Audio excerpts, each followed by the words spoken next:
Bulan Maret beneran akan jadi bulan yang akan kehadiran banyak momen. Selain tentunya momen bulan Ramadan yang penuh berkah, adapun momen yang bikin kita semua gak sabar sekaligus deg-degan untuk menanti perjuangan timnas Indonesia.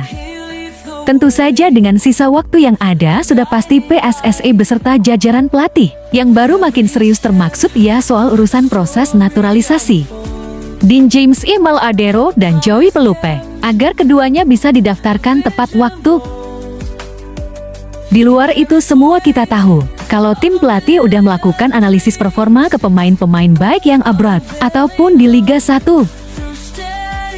Akan tetapi dengan segala pertimbangan plus misi wajib menang, ada kemungkinan si Ali akan melakukan langkah yang tak biasa terjadi bahkan di era pelatih style, di mana akan ada nama-nama yang harus dikorbankan demi kepentingan tim serta menjaga peluang menang. Patrick Elix Pastor Denny, Lanzat dan Graal Vandenberg sepertinya mulai menemukan kerangka tim yang tepat untuk menyambut laga melawan Australia dan Bahrain, yang mana diprediksi kalau di dua laga tersebut, Indonesia akan memainkan sistem yang berbeda, walaupun tujuannya tetap sama yakni kemenangan. Nah, masuknya 4 pemain baru dalam diri All James Imal dan Pelupesi dianggap akan membuat pilihan itu makin beragam dan absennya Ragnar serta Hapna di laga versus Australia dirasa masih bisa ditutupi dengan keberadaan pemain lain. Yap, dalam 27 nama yang akan dipanggil, memang sebagian besar tim akan diisi nama-nama yang selama ini jadi langganan. Akan tetapi untuk starting line up clear sepertinya akan menyiapkan langkah tak biasa, yang bahkan di era kepelatihan sebelumnya di mana diyakini untuk memperbesar peluang menang si Ale, diprediksi akan langsung memainkan semua pemain abroad di daftar starting lineup. Yang mana artinya tim ini akan benar-benar bernuansa Eropa, dan sejatinya itu adalah hal yang masuk akal. Memang untuk sistem ini, adapun pemain-pemain Liga 1 harus siap dalam tanda kutip dikorbankan. Namun kembali lagi kalau ingin meraih hasil terbaik maka yang main harus kuat yang diisi nama-nama terbaik di tiap lini. Ia mengacu pada formasi andalan si Eli yang identik dengan 4-3-3. Maka itu sangat ideal bila diisi nama-nama pemain abroad. Untuk pos kiper kemungkinan besar tetap akan diserahkan ke MHRT Inpais. Kemudian untuk 4 bek di belakang nama Joey Pelupes, J.I. Inzis, Kelvin Verdong, dan Kevin Dick adalah nama-nama terbaik yang kita punya di sektor pertahanan saat ini. Di tengah Nason dan Tom tentu saja adalah kombinasi terbaik. Nah, untuk pos penyerang ada kemungkinan Dean James akan didorong sebagai winger, sebelah kiri sebagai pengganti Ragnar.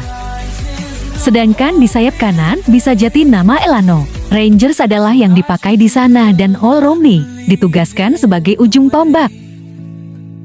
Tentu mereka bukan tipe pemain statis di mana artinya mereka bisa saling bertukar posisi secara alami. Nah, untuk komposisi nggak jauh beda, hanya saja kembalinya Ragnar dianggap sebagai poin plus. Karena Ragnar di klubnya kini lebih sering ditempatkan sebagai free role dan perform, maka bisa jadi hal itu juga akan dimaksimalkan oleh Claire. Lantas siapa dong yang diganti? Bisa jadi adalah Iverdan. Tom digeser mundur dikit membentuk double pivot.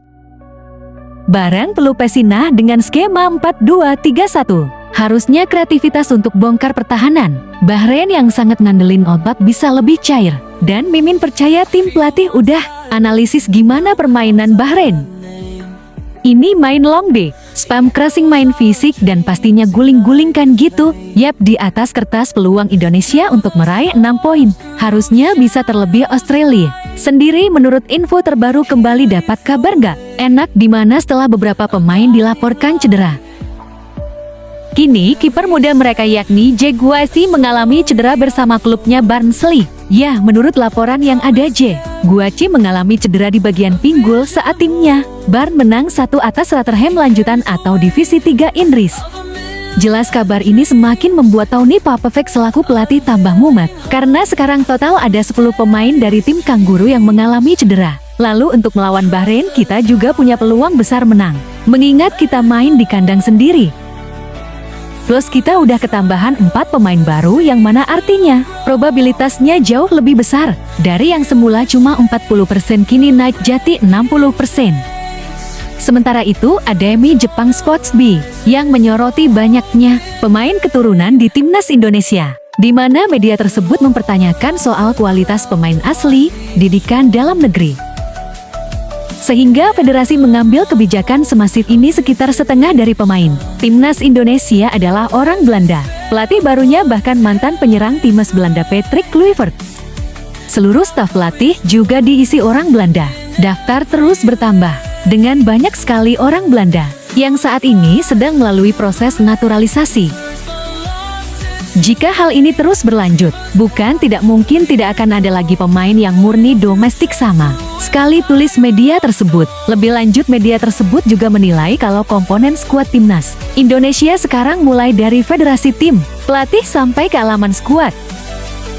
Hingga nantinya, Dirtek baru serta keberadaan Jordi Sive sebagai penasehat membuat tim ini bisa dibilang setara sama tim-tim yang sudah terbiasa main di Piala Dunia, khususnya dari tim-tim di kawasan Asia. Dan untuk kedalaman skuad Indonesia kini ada di posisi 7.